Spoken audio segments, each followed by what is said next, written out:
Very good evening to all of you. आइए यदि द्विघात समीकरण a x square plus b x बराबर सी यानी कि a not equal to zero के मूल अल्फा और बीटा हो तो अल्फा जोड़ बीटा का मान क्या होगा। तो अल्फा जोड़ बीटा बराबर क्या होता है माइनस बी बाई ए। पहला ऑप्शन है माइनस बी बाई ए। चलिए दूसरा कहता है कि यदि समीकरण 3x square minus 10x plus 3 equal to zero का एक मूल 1/3 है तो दूसरा मूल क्या होगा। आइए सबसे पहले इसको हम गुणनखंड करते हैं। क्या गुणनखंड करेंगे बाबू? गुणनखंड करेंगे कि 3x square minus 10x plus 3 equal to zero दिया गया है, ठीक है।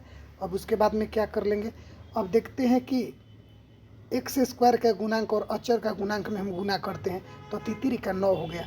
तो कहता है गुना करने पर 9 और जोड़ने पर 10 आना चाहिए। तो वो कौन सी संख्या हो सकती है? तो 3x square 9x minus x यानी 9 में 1 से गुना करेंगे तो 9 ही होगा, और 9x माइनस एक्स तो जोड़ने पर 10x हो जाएगा प्लस 3 इक्वल टू जीरो। आइए हमने 3x कॉमन कर लिया। 3x कॉमन करने पर इसमें x बच गया माइनस 3। चलिए माइनस एक्स प्लस 3 को इसमें कोई संख्या कॉमन नहीं मिल रही है तो किसी में कोई भी कॉमन नहीं मिलता है तो एक सब में होता है तो माइनस 1 हमने ले लिया।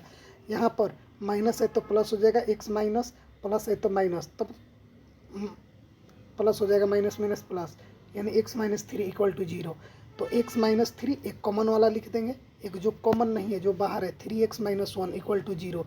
तो x बराबर माइनस है x minus 3 equal to x equal to 3x minus 1 equal to zero. तो 3x minus 1 equal to zero, इसलिए x बराबर 1/3। तो उत्तर क्या हो जाएगा?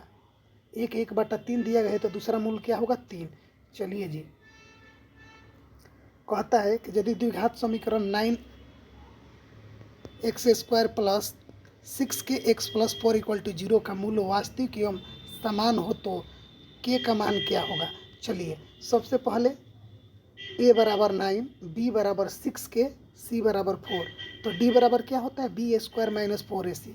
तो b के जगह हम लिख देंगे 6k का होल स्क्वायर माइनस 4, a के जगह लिखेंगे 9, 4 गुना 9, 80 के जगह 4, तो 4 गुना 9 गुना 4 इक्वल टू जीरो। और बताइए 6k का होल स्क्वायर 36k स्क्वायर, 4 9 36 गुना 4 माइनस इतना इक्वल टू जीरो। और बताइए क्या करेंगे? 36k स्क्वायर इक्वल टू 36 गुना 4 बराबर कर सकते हैं ना, 36 से 36 कट गया, k स्क्वायर बराबर 4। तो k स्क्वायर बराबर 4, इसलिए k बराबर प्लस माइनस अंडर रूट 4 बराबर प्लस माइनस 2। तो उत्तर क्या हो जाएगा? 2 या माइनस 2। चलिए 3 नंबर प्रश्न, द्विघात समीकरण 4y square plus 4y plus 1 equal to zero के मूल का गुणनफल क्या होगा। तुम अब बताइए a बराबर 4 है, b बराबर 4 है, c बराबर 1 है, तो क्या होता है मूलों का गुणनफल अल्फा इंटू बीटा बराबर c बटा है। तो c आपका 1 है, 1/4, तो 1/4 पहला ऑप्शन। चलिए यदि x प्लस 2,3x और 4x प्लस 1 समानांतर श्रेणी में हो तो x का मान ज्ञात करना है। चलिए a1 बराबर x प्लस 2 हमने मान लिया, a2 बराबर 3x, a3 बराबर 4x प्लस 1। आइए हमने d मान लिया, d ज्ञात करना है 3x, a2 minus a1, 3x दो पद को कर देते हैं, 3 a2 माइनस a1, इधर a3 माइनस a2। चलिए d1 d2 हमने ज्ञात कर लिया तो क्या होगा 3 minus x plus 2 equal to d2 हमने ज्ञात किया है 4x प्लस 1 में से माइनस 3x का देंगे। चलिए 3x ब्रैकेट हटा देंगे, जो प्लस होगा वो माइनस हो जाएगा, जो माइनस होगा सो प्लस हो जाएगा। 3x माइनस एक्स, ये प्लस था तो माइनस हो जाएगा 2 इक्वल टू 4x में से 3x तो x बच गया प्लस 1। तो कहता है 3x में से एक x जाएगा 2x minus 2 equal to x plus 1।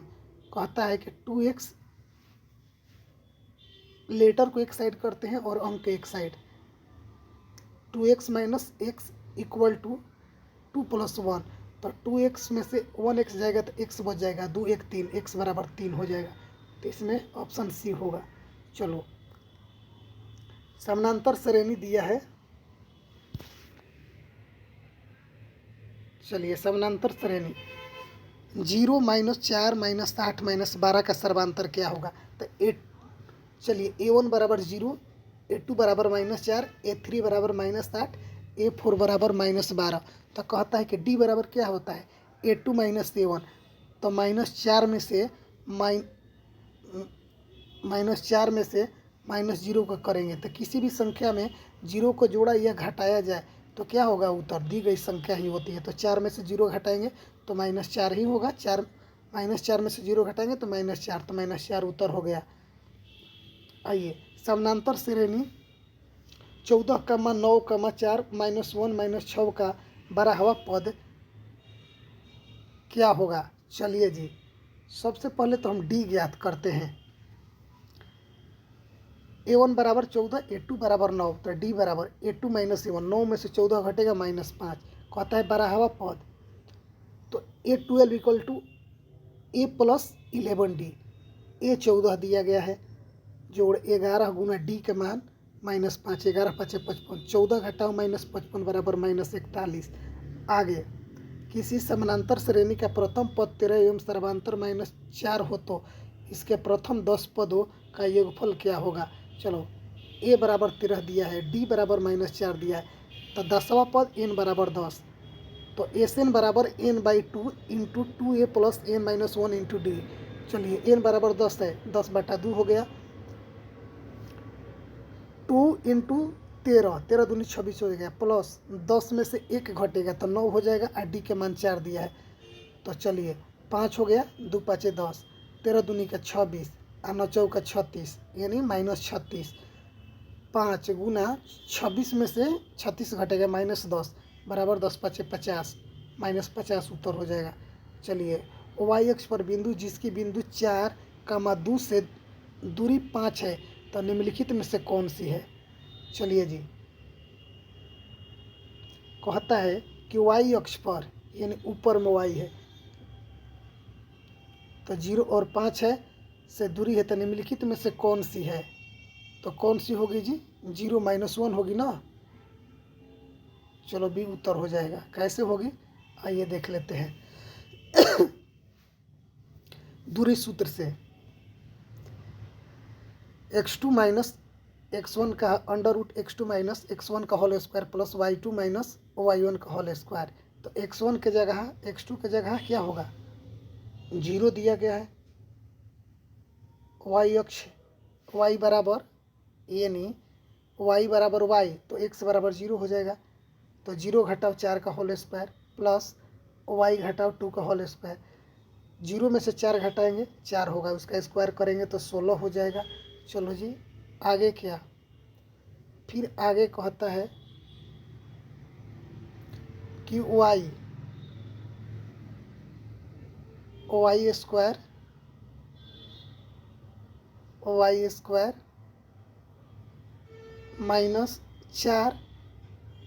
-4y 2y = 5। अब क्या करेंगे? दोनों तरफ वर्ग करने पर, यहाँ पर ऐसे आएगा, दोनों तरफ वर्ग कर देंगे तो चलिए, 25 में से,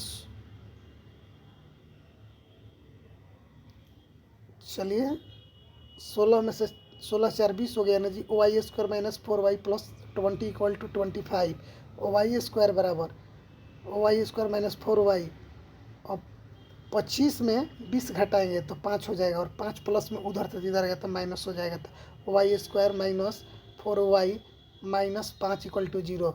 अब कहता है कि y² के गुणांक और अचर में गुना करते हैं, तो y का गुणांक 1 है, 1 में 5 से गुना करेंगे तो 5। कहता है कि गुना करिए तो 5 है, और जोड़िए तो 4 है। वह कौन सी संख्या हो सकती है? तो y² - 5y + y, तो y में 5y में -5y में 1 y जोड़ेंगे तो -4 वही होगी, लेकिन गुना करेंगे तो यहाँ पर कितना हो जाएगा जी? 5y होगी, और जोड़ने पर 4y बराबर -5 = 0। चलिए, y कॉमन कर लिया, y -5 प्लस कुछ भी कॉमन नहीं तो 1 है, 1 × y - 5 = 0। तो कॉमन वाले के एक साइड कर देते हैं, y minus 5 equal to y plus 1 equal to 0। तो y equal to y minus 5 equal to 0, इसलिए y बराबर 5, y प्लस 1 इक्वल टू 0, इसलिए y बराबर माइनस 1। हमसे क्या पूछा था बाबू? 0 माइनस ये होगा। ठीक है, मिलते हैं अगले वीडियो में, तब